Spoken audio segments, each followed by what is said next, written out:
Welcome to our story corner. இன்னைக்கு நம்ம பரசுராமர் பற்றி தெரிஞ்சுக்க போகிறோம். பரசுராமர் விஷ்ணுவோட 6வது அவதாரம். இவர் எப்பயுமே கோடாரி ஒன்று வச்சிருப்பாரு. பரசுனா கோடாரின்னு அர்த்தம். அதனால தான் இவருக்கு பரசுராமர்னு பேர். இவர் மகரிஷி ஜமதக்னி அப்புறம் ரேணுகா அப்படிங்கிறவங்களுக்கு மகனாக பிறந்தார். இவர் பிரம்மச்சரியராக வாழ்ந்தவர். ஒரு நாள் கார்த்தவீரிய அர்ஜுனன் அப்படின்ற ஒரு ராஜா இவர் ஜமதக்னி முனிவரோட ஆசிரமத்துக்கு வந்தார். இவர் அவ்வளோ பெரிய படையோட வந்தாலும் முனிவர் அவகிட்ட இருக்கிற காமதேனு பசுவை வச்சு எல்லாருக்கும் உணவு கொடுத்தார். ஆனால் ஆசை யாரை விட்டது?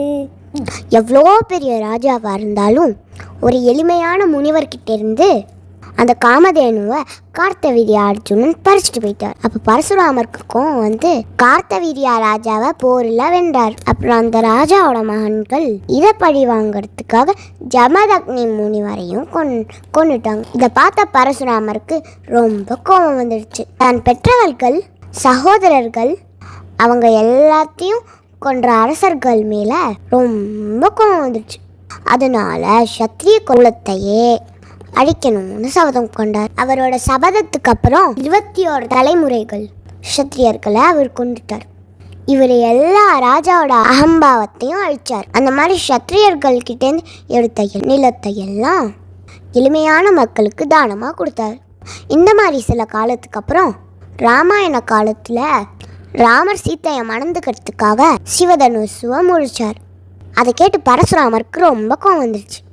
ராமர் முன்னாடி போய் ராமர்கிட்ட சண்டை போடுறதுக்காக எதிர்த்து நின்றார். ஆனால் ராமன் தான் நாராயணன் உணர்ந்ததுக்கு அப்புறம் தன்னோட கோவத்தெல்லாம் அடக்கி தவம் செய்யறதுக்காக போயிட்டார்.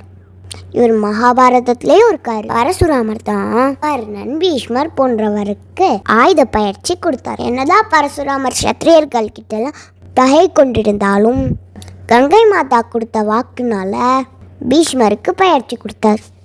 கர்ணன் தான் ஒரு பிராமணன்னு சொல்லி தான் பரசுராமர்கிட்ட பயிற்சி எடுத்தார். உண்மை தெரிஞ்சதுக்கப்புறம் பரசுராமர் கர்ணனுக்கு இந்த ஞானம் உனக்கு ரொம்ப தேவைப்படும் சமயத்தில் மறந்துடும் அப்படின்னு சாபம் கொடுத்தார். இதோட அடுத்த பாட்டை அடுத்த வீடியோவில் பார்க்கலாம். இந்த மாதிரி நிறையா கதைகளுக்கு ஷேர் பண்ணி சப்ஸ்கிரைப் பண்ணுங்கள். நன்றி.